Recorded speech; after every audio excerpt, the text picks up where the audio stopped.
News for your health and well-being now. If you have clogged arteries, doctors can open them up with this little balloon thing called angioplasty. Now they say they can do the same thing for clogged sinuses. Sinuplasty? Sinusplasty. Sinusplasty. Dr. Stephen Garner of New York Methodist Hospital is with us now, and he brought his friend here. I brought the friend.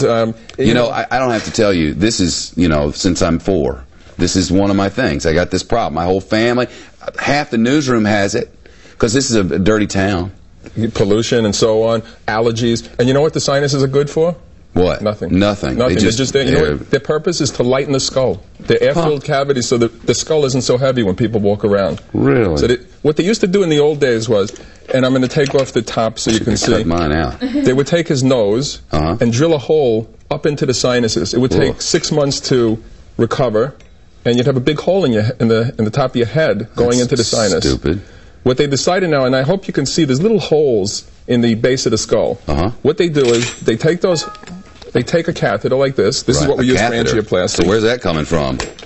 Yeah, I know where that's coming from. All right, go on. And we put it right in the nose until we find the little hole that goes into the sinus, because each of the sinuses empty into the nose. Right. Then if you hold the tip of that shut, okay. What you do is there's a gauge so we don't overblow it. And watch. Did you feel what just happened? I did. It grew. It Viagra'd on me.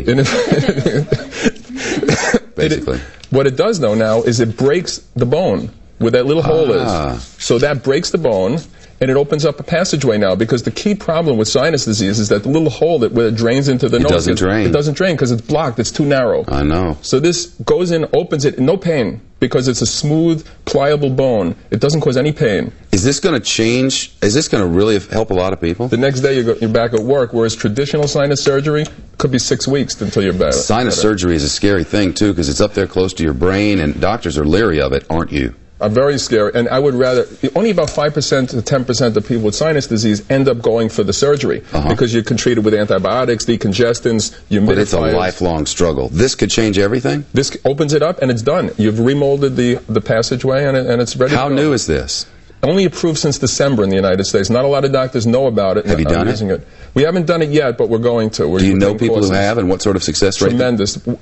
They swear by it. They've never felt better, and it's instant almost. The next day they're feeling better. Really? So it's good for chronic disease, people you can treat medically. You still like to avoid it if you can. If you have chronic sinusitis, ask your physician. Sinusplasty. Sinusplasty.